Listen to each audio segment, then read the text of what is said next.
नमस्कार, अपना उत्तर प्रदेश में आपका स्वागत है और मैं हूं आपके साथ लोकेश लकी जगवानी। उत्तर प्रदेश के मुख्यमंत्री योगी आदित्यनाथ बुधवार सुबह राम मनोहर लोहिया अस्पताल के इमरजेंसी वार्ड का निरीक्षण करने पहुंचे और इस दौरान उनके साथ चिकित्सा शिक्षा मंत्री सुरेश खन्ना मौजूद रहे। मुख्यमंत्री ने स्वास्थ्य सुविधाओं का निरीक्षण करने के साथ मरीजों से बातचीत भी की। तो वहीं सीएम योगी आदित्यनाथ ने इमरजेंसी में मरीजों की भीड़ को व्यवस्थित करने के निर्देश देने के साथ ही कहा कि मरीजों के इलाज में कोई दिक्कत ना हो, इमरजेंसी में डॉक्टरों की उपलब्धता हर वक्त बनी रहे। उन्होंने इमरजेंसी में डॉक्टर बढ़ाने के लिए भी कहा। मुख्यमंत्री योगी आदित्यनाथ ने राम मनोहर लोहिया के इमरजेंसी वार्ड में कोविड-19 और सामान्य मरीजों की भर्ती के लिए व्यवस्थाओं को देखा। इमरजेंसी वार्ड में आने वाले मरीजों को किस तरह से रेड, येलो और ग्रीन जोन में भेजा जाता है, इसके बारे में भी सीएम योगी आदित्यनाथ ने विस्तार से जानकारी दी।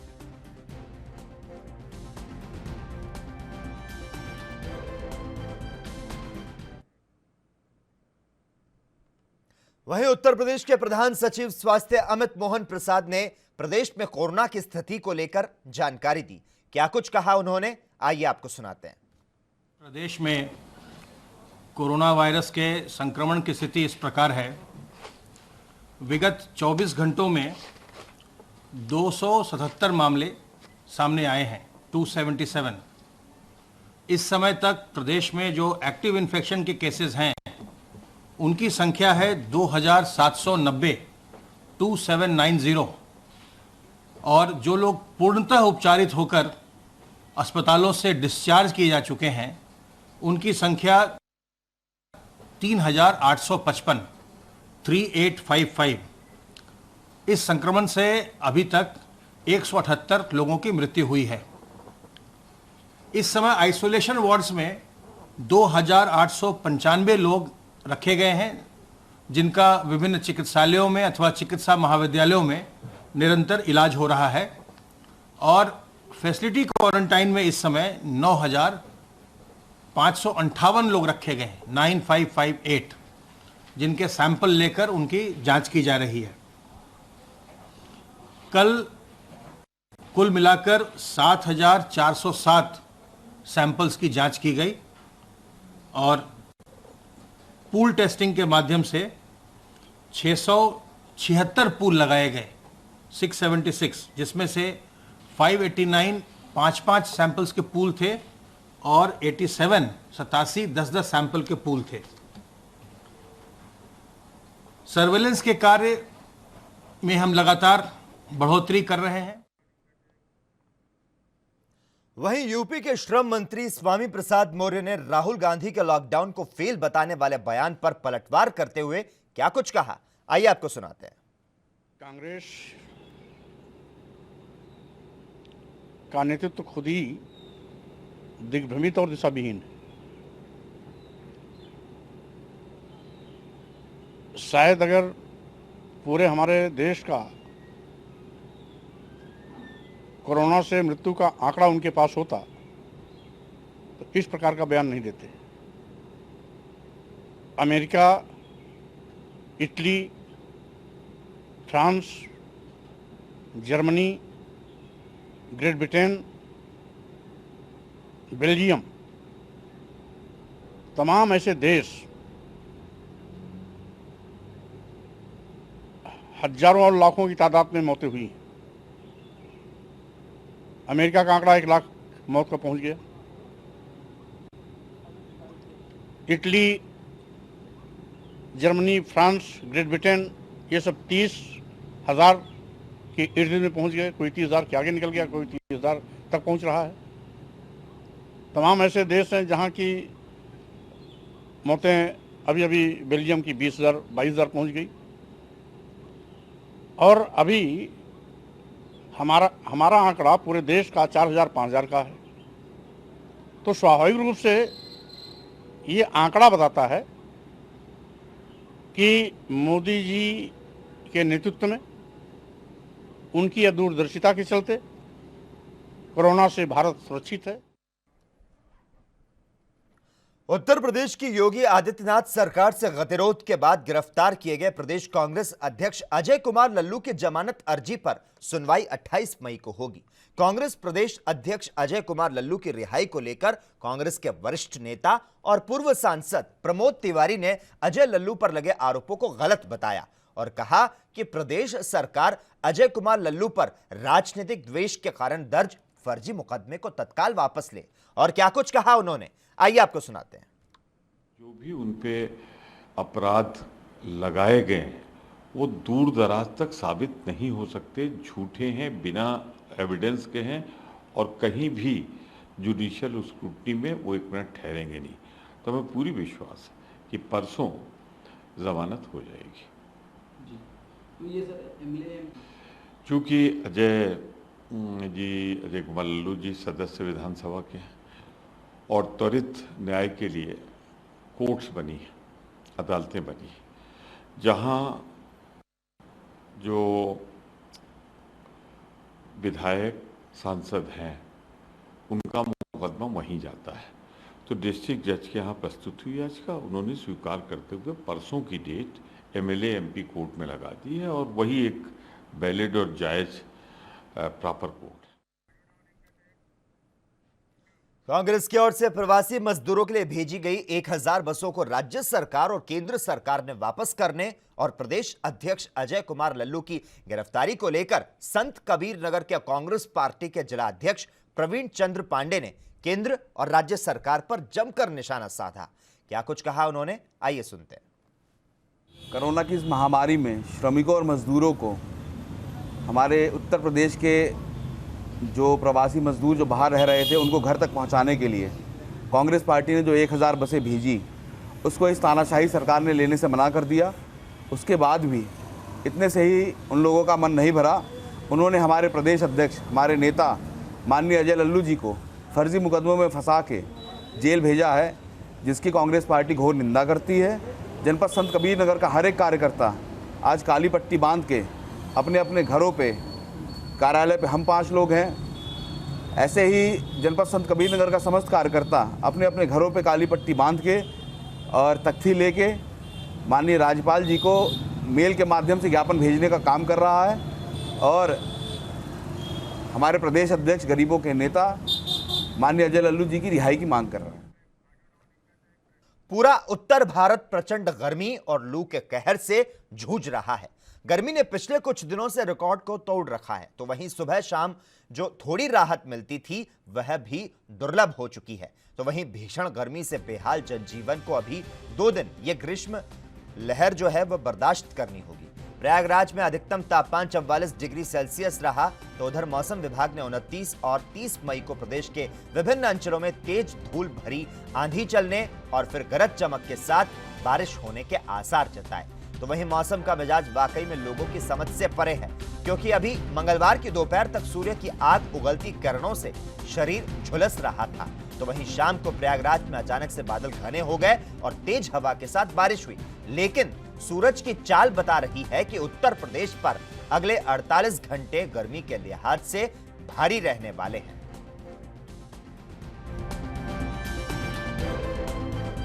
गर्मी बहुत ज़्यादा पड़ रही है, 2-3 दिन से तो खास हो बहुत ज़्यादा तेज 47 डिग्री सेल्सियस चला गया है, जिसकी वजह से कल थोड़ा सा बारिश हुआ तो थोड़ा सा डाउन हुआ, लेकिन उसके बाद जो है उमस इतनी ज़्यादा है, इतनी बेचैनी महसूस हो रही कि ना घर में चैन है ना बाहर चैन है।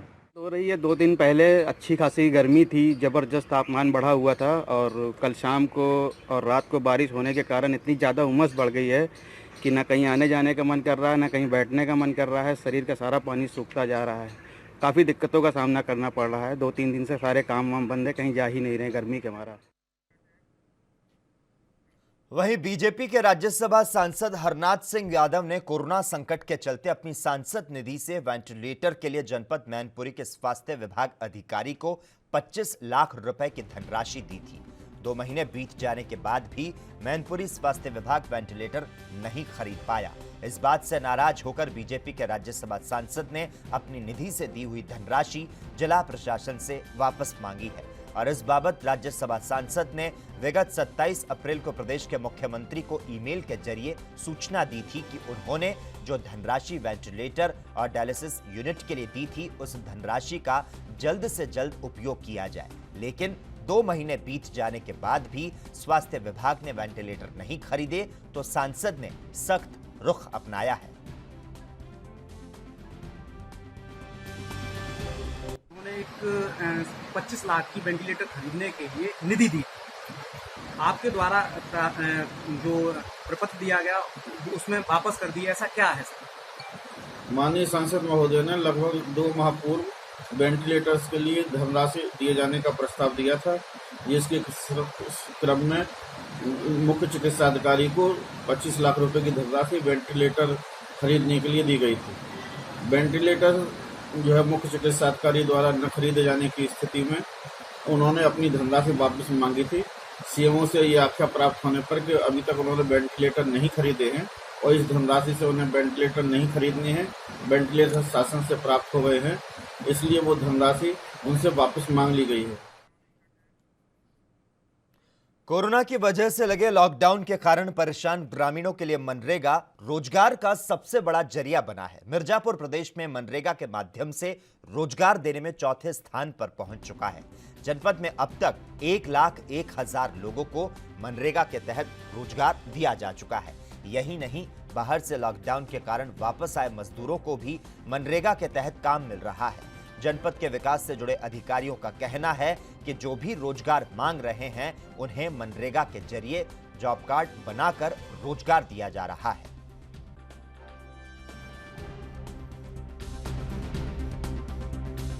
मूल मंत्र को ध्यान में रखते हुए सभी लोगों को काम देने के उद्देश्य से मनरेगा के तहत बड़े पैमाने पर काम शुरू कर दिया गया है और हम प्रतिदिन अपने जो काम करने वाले मजदूर भाइयों की संख्या को बढ़ाते गए और आज की तारीख में हम पूरे प्रदेश में चौथे नंबर पर हैं और इस वक्त हमारे जनपद में 1,01,000 जो श्रमिक भाई हैं वो काम कर रहे हैं और इसमें जो हमारे बाहर से प्रवासी श्रमिक आए हैं अभी वो लोग चूँकि होम क्वारंटाइन में हैं तो जैसे भी वो बाहर निकलेंगे अगर उनका जॉब कार्ड बना हुआ है तो होम क्वारंटाइन की अवधि पूरी करने के बाद हम उनको रोजगार देंगे और अगर उनका जॉब कार्ड नहीं बना है तो तत्काल उनका जॉब कार्ड बनाकर उनको भी हम मजदूरी पर ले देंगे। इस प्रकार से हम लोग जितनी कोशिश कर रहे हैं कि हमारे यहाँ जितने भी लोग हैं जो काम मांग रहे हैं कोई भी व्यक्ति ऐसा ना रहे जिसको कि काम मांगने का काम ना मिले। मैं पहले पानीपत में काम करता था, लॉकडाउन की वजह से गांव में आ गया हूं। गांव में मनरेगा के तहत से 201 रुपये का काम कर ले पा रहा हूं। अब बाहर जाने की आवश्यकता नहीं है। परिवार वालों के साथ रह रहे हैं? परिवार के साथ भी अपने घर पे बिता रहे हैं। क्या कहेंगे सरकार को? सरकार पे धन्यवाद, मैं यहीं बिता पा रहा हूँ गांव में काम करके। सरकार को धन्यवाद दे रहे हैं? धन्यवाद दे रहे हैं। कितनी खुशी है गांव में जो नौकरी मिल रहा है? गांव में सही है, बाहर से तो अच्छा है, परिवार के साथ। उत्तर प्रदेश में तापमान में लगातार हो रही बढ़ोतरी ने लोगों का जीना दूभर कर दिया है। आसमान से मानो आग बरस रही है और धरती इस तरह धधक रही है कि इंसान परेशान है। सूबे में प्रचंड गर्मी और लू के थपेड़ों ने जीना मुश्किल कर दिया है। मंगलवार रात से तेज हवाओं ने थोड़ी राहत तो दी, लेकिन गर्मी और उमस अब भी सितम ढा रही है। वाराणसी में इस वक्त तापमान 40 से 45 डिग्री सेल्सियस के बीच रहा है, जबकि न्यूनतम तापमान 27.1 डिग्री सेल्सियस है। पहले तो गर्मी की तपिश से बचने के लिए वाराणसी के लोग गंगा नदी के पानी में नौका विहार और स्विमिंग करते थे, लेकिन इस बार लॉकडाउन ने यह सहारा उनसे छीन लिया। अब कम ही लोग गंगा किनारे नदी के शीतल जल में गर्मी से सुकून ढूंढते नजर आ रहे हैं। आमतौर पर ठंडे पेय पदार्थों से भरे हुए बाजार पर भी लॉकडाउन का सीधे तौर पर असर नजर आ रहा है। गर्मी तो बहुत ही बेकार है, समझिए एक तरह से बहुत ज़्यादा टेम्परेचर है यहाँ। पिछले कुछ दिनों से जैसे टेम्परेचर था 38 डिग्री था, अभी जो टेम्परेचर दिख रहा है वो 44 डिग्री के नियर अबाउट है। अभी तो हम लोग आए हुए थे कुछ भाइयों के साथ स्नान करने, थोड़ा सा निकले हुए थे। लॉकडाउन की वजह से हम लोग निकल भी नहीं रहे थे, लेकिन गर्मी यहाँ बेतहासा है। फिलहाल पिछले 3-4 दिनों से तो गर्मी का प्रकोप काफ़ी बढ़ गया है और यहाँ पे आए हैं, आप देख सकते हैं अभी पसीना और जो है अभी हम स्नान के कार्य से आए थे और जहाँ तक मैं देख पा रहा हूँ बाकी लोग भी जो है यहाँ पे बहुत सारे जानवर जो है वो ऐसे, मैं जब रास्ते में आ रहा था तो देखा वो तड़प रहे थे गर्मी से, वो सांस नहीं ले पा रहे थे, लू वगैरह बहुत चल रही है। कैसे इसकी बचाव करेंगे? फिलहाल मैं तो किसी कार्य से आया था, मैं यही कहूँगा कि लोग घर में रहें, सेफ रहें, बाहर निकलना जरूरी भी नहीं है। लॉकडाउन के दौरान 2 महीने से बंद पड़े शहर के बाजारों में अब रौनक लौटेगी। दरअसल पुलिस प्रशासन और व्यापारियों के बीच शहर में दुकानें खोलने को लेकर सहमति बनी है। बुधवार को पहले दिन कोतवाली परिसर को आधार मानते हुए राइट साइड की दुकानें खोली गई और अगले दिन लेफ्ट साइड की दुकानें खुलेंगी। बाजार में दुकान खोलने का ये क्रम लगातार जारी रहेगा। आपको बता दें, सुबह 8 बजे से दोपहर 2 बजे तक दुकानें खोली जा सकेंगी और इस दौरान व्यापारियों को सोशल डिस्टेंसिंग का कड़ाई से पालन करना होगा। तो वहीं दुकान पर सैनिटाइजर की व्यवस्था करनी होगी और खुद मास्क लगाने के साथ ही मास्क लगाकर पहुंचने वाले खरीदारों को ही सामान की बिक्री की जाएगी।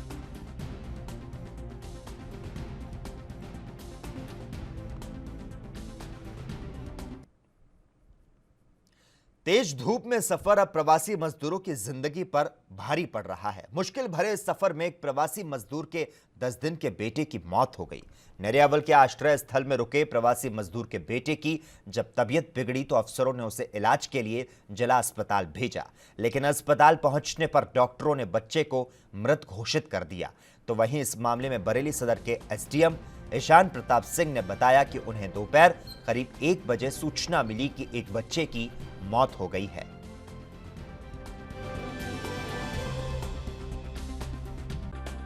दोपहर लगभग 1 बजे मेरे संज्ञान में ये घटना आई है कि एक बच्चे की बहुत अनफॉर्चुनेट डेथ हो गई है।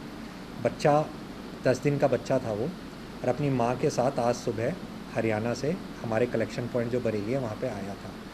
इस बीच में जब उनकी बसेस का अरेंजमेंट वगैरह हो रहा था अलग अलग जाने वाली, तो मुझे ये सूचना मिली कि बच्चे की मृत्यु हो गई है।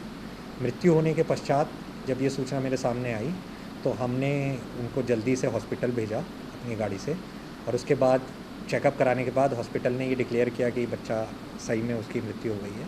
तो उसके बाद उनसे पूछा गया परिजनों से कि वो क्या करना चाहते हैं आगे, वो यहाँ रुकना चाहते हैं या अपने गृह जनपद जाना चाहते हैं। तो उन्होंने कहा वो गृह जनपद जाना चाहते हैं, तो इसलिए उनको एक गाड़ी में करके उनको उनके गृह जनपद भिजवा दिया। एक बच्चा आया था करीब 1:35 PM पे, बेबी ऑफ निशा कुमारी, 10 दिन का बच्चा था। वो मृत अवस्था में आया था और वो लोग रायबरेली रहने वाले थे। वहीं गोरखपुर के बेलघाट इलाके में मौजूद बगीचे में बहुत सारे चमगादड़ों को मृत पाया गया, जिसके बाद बाग के मालिक पंकज शाही ने इसकी सूचना वन विभाग के अधिकारियों को दी। वन विभाग के कर्मी जिस समय तक वहां पहुंचे तब तक और भी अधिक चमगादड़ों की पेड़ से गिरकर मौत हो चुकी थी, जिसके चलते यह आंकड़ा 52 तक पहुंच गया। प्रभागीय वनाधिकारी अवनीश कुमार ने कहा कि मौत के सही कारणों का पता लगाने के लिए 3 चमगादड़ों के शवों को बरेली में भारतीय पशु चिकित्सा अनुसंधान संस्थान में भेजा गया है। देखिए, कल की जो सूचना मिली थी बेलघाट में, और बेलघाट से हमें जो सैंपल्स मिली थी वहाँ पे बरेली भेज दिया गया था। अभी आज सुबह में हमारे स्टाफ बरेली पहुँच चुके हैं और डॉक्टर से कंसल्ट में भी हैं कॉन्स्टेंटली, और बता रहे 1-2 दिनों में फैक्स के थ्रू रिपोर्ट भेज दी जाएगी। इसके उपरांत कल शाम में एक हमें सूचना मिली गोला बाज़ार, वहाँ पर ककरही गाँव है, वहाँ पर भी ऐसी सूचना मिल रही थी। स्टाफ मौके पर गए और वहाँ से जो मरे हुए चमगादड़ मिले। अब इसके बाद जो अपडेट ये मिला, आसपास के लोगों से इंक्वायरी जब की गई है, गांव जो नियर बाय गांव वाले हैं, उन्होंने बताया कि लास्ट ईयर भी इस तरह की घटना देखी गई थी। चमगादड़ का जो डेथ हुआ था लास्ट ईयर भी देखी गई थी। जब ये पीक सीज़न आया था लास्ट ईयर भी, तो ऐसी घटना देखी गई। और जिस बगीचे में वो चमगादड़ मिली है गोला बाज़ार में, वो यूकलिप्टस का बगीचा है। यूकलिप्टस की कैनोपी उतनी डेंस होती नहीं है, और मे बी इस कारण वो हीट स्ट्रोक उनको लगा है। अगेन जो दूसरी इश्यूज़ ये थी कि कहीं कुछ फिगर्स काफ़ी ज़्यादा बताए जा रहे थे कि बैट्स अराउंड 300-500 ये फिगर्स आ रही थी। तो इसके बारे में भी जब हमने स्टाफ से पता लगाया, जो रेंजर्स थे दोनों, बड़गंज रेंजर और खजनी रेंजर, दोनों के द्वारा ये बताया गया है कि कल जब मौके पर गए 52 बॉडीज़ वहाँ पे मिली है और लगभग इतनी बॉडी खजनी में मिली। कोरोना संक्रमण को लेकर कोई पूर्वानुमान या गणित काम नहीं करता। 1 जून से राहत मिलने की उम्मीद लगाए बैठे शहरवासी अभी इस बात को लेकर पूरी तरह से आश्वस्त न रहे कि बाजार खुल जाएं और आप पहले की तरह आराम से घूम फिर सकें। दरअसल मंगलवार शाम तक 6 नए केस रिपोर्ट हुए, तो वहीं 7 लोग स्वस्थ होकर घर लौटे। इस तरह से आगरा में कोरोना के कुल आंकड़े 870 में से 761 ठीक हो चुके हैं और 33 की मौत। वर्तमान में भी शहर में 76 एक्टिव केस हैं। हालांकि उनका इलाज चल रहा है। एक्टिव केसों की संख्या को देखते हुए फिलहाल आगे के हालात को लेकर कोई अनुमान लगाना फिजूल है।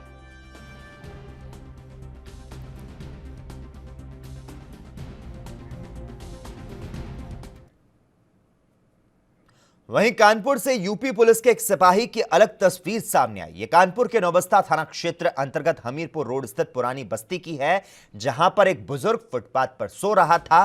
तभी मदिरा के सुरूर में लड़खड़ाते हुए वर्दी वाले साहब आ धमके और निर्धन बुजुर्ग को उठाकर स्वयं विश्राम करने लगे। ऐसे में बुजुर्ग बाबा ने साहब के पास बैठकर पंखा करना शुरू कर दिया।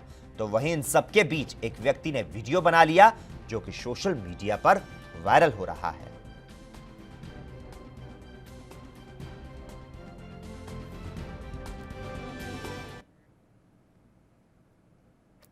देश में चौथे चरण के लॉकडाउन के बाद गरीबों और मजदूरों को रोजी रोटी के संकट का सामना करना पड़ रहा है। तो वहीं यूपी के जेलों में कैदियों के परिवार के लोगों से मुलाकात न होने पर भी कई समस्याओं का सामना करना पड़ रहा है, जिसको देखते हुए बीजेपी सांसद ने गोंडा जिला कारागार में कैदियों के लिए राहत सामग्री समेत कुछ आवश्यक राहत सामग्री लेकर पहुंचे। जहां जेल अधीक्षक ने गेट के बाहर सामग्री को ग्रहण कर बीजेपी सांसद ब्रजभूषण शरण सिंह को धन्यवाद किया।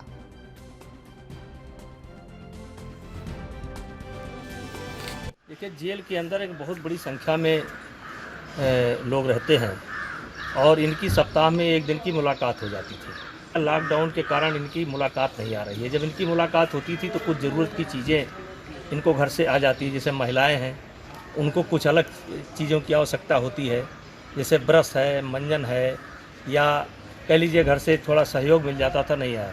तो इसीलिए इसके पहले भी लगभग हमको लगता है 15-20 दिन पहले हमने जो है कुछ सामग्री भिजवाया था, जिसमें 4-5 क्विंटल प्याज थी, 2 क्विंटल हरा मिर्चा था और टमाटर था, बिस्कुट है, नमकीन है, कुछ ज़रूरत की चीज़ें हैं, टूथपेस्ट है, साबुन है, इस तरीके की चीज़ें मैंने भिजवाई थी। तो मुझे महसूस हुआ कि चूँकि लॉकडाउन बढ़ गया, पहले लॉकडाउन के समय मैंने ये व्यवस्था बनाई थी। अब मुझे लगा कि ये काफ़ी समय हो गया और मुलाकात अभी शुरू नहीं हो पा रही है, तो इसलिए मैंने आज ये थोड़ा सामान ला करके मैंने जेल को समर्पित किया है कि बंदियों के बीच में और जो महिलाएं हैं उनकी ज़रूरत की चीज़ें होती हैं। देश में तेजी से फैल रही कोरोना बीमारी को लेकर केंद्र और प्रदेश सरकार बेहद ही गंभीर है। सरकारें लगातार अधिकारियों के साथ बैठक कर हर वो कदम उठा रही है जिससे इस बीमारी को फैलने से रोका जाए। और इसी कड़ी में यूपी के सीएम योगी आदित्यनाथ ने प्रदेश के ग्रामीण इलाकों में अधिकारियों को आदेश देते हुए हर गांव में आशा बहू और कार्यकर्ताओं को गांव के हर एक घर में जाकर लोगों की पूरी जानकारी लेकर उच्च अधिकारियों तक पहुंचाने के निर्देश दिए हैं।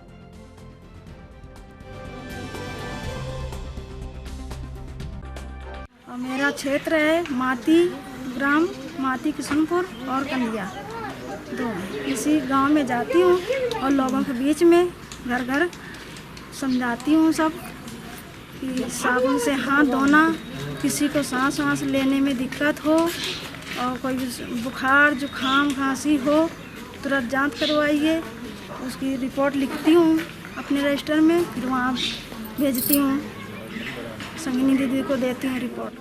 और ये यहाँ 15 से 20 घर जाकर डेली प्रतिदिन काम करती हूँ। लोगों से पूछती हूँ कि बाहर से कोई आया, उसका पूरा डिटेल नोट करती हूँ। नोट करके अपने अधिकारी सुपरवाइजर को देती हूँ।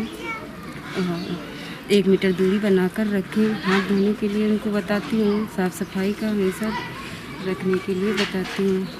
और साग सब्जी वगैरह खाएं तो धोकर खाएं, इसे कभी यूज ना करें, बिना धोए ना खाएं। इस समय प्रवासी मजदूर विभिन्न राज्यों से अपने घरों की तरफ आ रहे हैं और उसमें हमारे यहाँ जनपद कानपुर देहात में हम लोगों ने ये व्यवस्था की है कि जो हमारे बॉर्डर से जो 4 पॉइंट हमने चिन्हित किए हैं जिस मार्ग से उनका आगमन हो सकता है, तो सबसे पहले तो हम वहाँ पर ये सॉर्ट आउट करते हैं कि कौन से लोग आ रहे हैं बाहर से, और उनको हम फैसिलिटी क्वारंटाइन में भी रखते हैं। लेकिन कुछ लोग गांव में सीधे पहुंच जाते हैं, या जो लोग फैसिलिटी क्वारंटाइन में रह के जिनके अंदर किसी प्रकार के कोई लक्षण नहीं है, और मेडिकल टेस्ट में ठीक पाए गए तो उनको भी होम क्वारंटीन के लिए भेजा जाता है। ये जो प्रक्रिया है ये गांव के लिए और नगर क्षेत्र दोनों के लिए जो निगरानी समिति है उसका गठन किया गया है।